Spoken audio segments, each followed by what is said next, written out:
Welcome, O Ramadan. A'udhu billahi minash shaitan rajim. Bismillahir Rahmanir Rahim. We give glory to Almighty Allah subhanahu wa ta'ala, the Lord of universe, that also bestow another opportunity on us to witness another the month of Ramadan.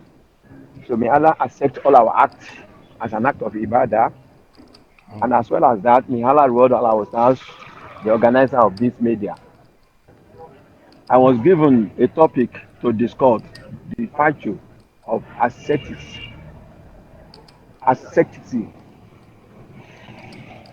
Number one, I would like to discuss the meaning of ascetic. Ascetics, as a noun, is a person who dedicated his or her life to a pursuit of contemplative ideal and practice extreme self-denial or self-mortification for religion reason. That's one of the meaning of ascetic.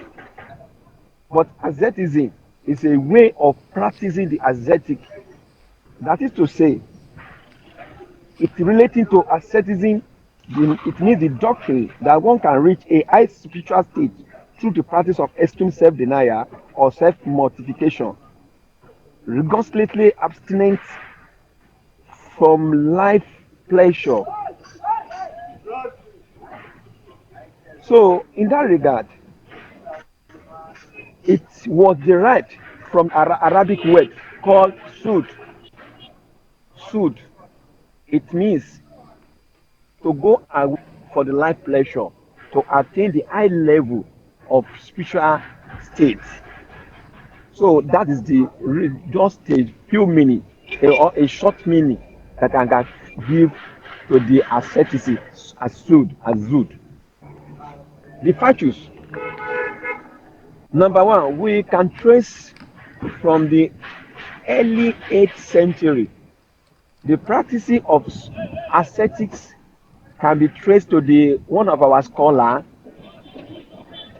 Al-Azan al-Basri. Is a medical doctor with high ranking, but decided to deny himself with life pleasure in order, with intention to attain the high level of spiritual state. In that regard, he denied himself in life pleasure. So one of the facts is that in the earlier stage, before the pre-Islamic period, nothing like Sud. But after the conquest of Islam all over the world, there is a lot of pleasure that they arrest their faith. So that is the scholars of their period now decided to go for the Suud in order to abstain themselves from life, worldly materials, and restrict themselves to the what will benefit them in hereafter. And many verses in Quran, Allah subhanahu wa ta'ala has explained that kullu ma aliya fani wa yabuka waju rabbika sul jalal wal ikram. Allah has established that anything whatsoever in the surface of the heart will surely come to an end or is going to perish. But what will remain is those who have centered their affairs to Allah subhanahu wa ta'ala to attain the high level of spiritual in the presence of Allah subhanahu wa ta'ala. It will be the person that will be gain at the end of it.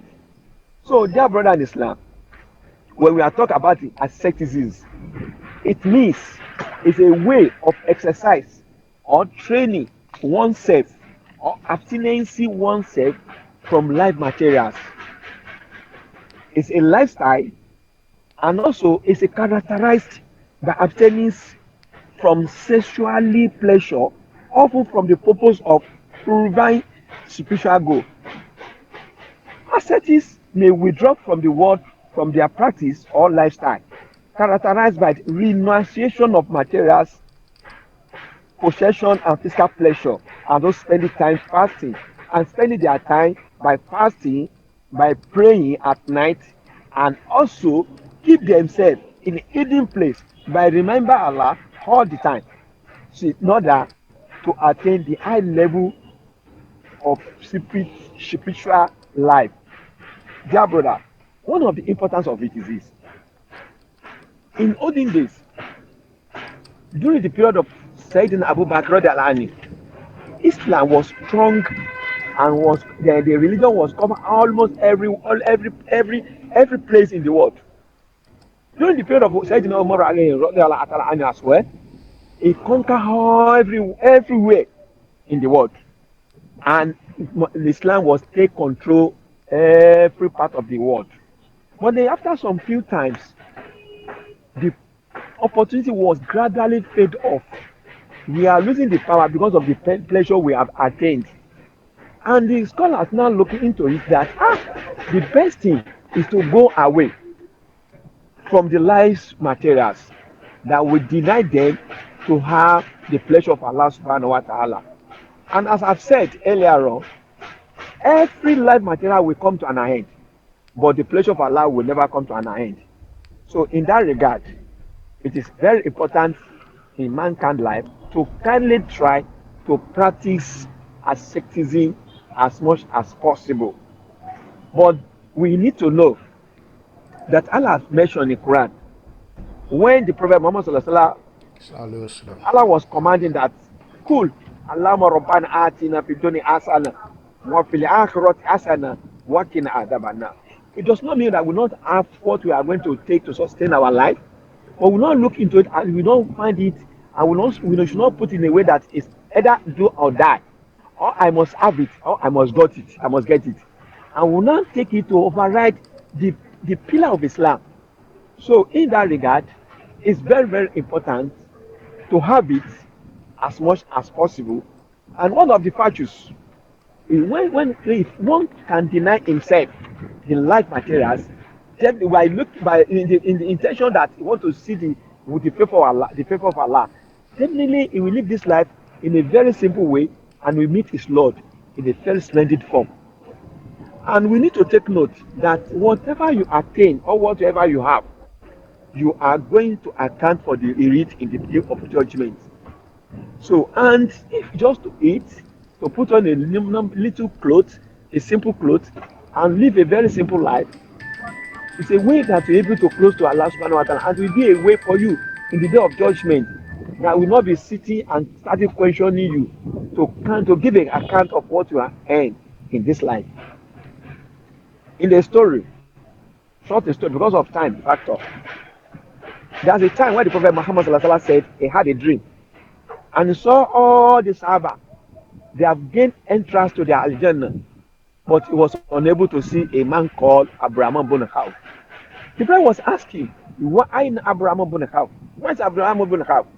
Where is Abraham ibn Auf?" He later saw Abraham ibn Auf also gain entrance to his Al-Jannah after all the Sahaba have already gained the entrance to the Al-Jannah.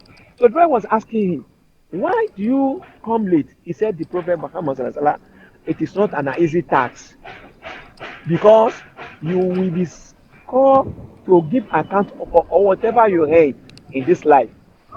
And the only way he make him to be set free is because he gained all these things in a good form and halal form, and he spent almost 70% of his life or what earned to the cause of Allah subhanahu wa ta'ala."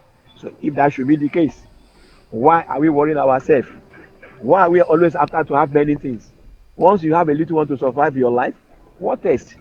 So may Allah make it easy for us and make us to become a one that we can able to practice asceticism in order to gain the favor of Allah subhanahu wa ta'ala. Amen. Aqulu qawli hadha, astaghfirullahi wa lakum. Assalamu alaikum wa rahmatullahi ta'ala wa barakatuhu. Wa alaikum salam وعليكم السلام wa rahmatullahi wa ورحمة barakatuh. الله وبركاته. Jazakumullah khair. جزاكم Brothers and الله خير. sisters, Amin wa Brothers and yakum. sisters, you've listened to a very you good listen to a very good summarized lecture summarized on the lecture concept of on the concept of Zud. Zud.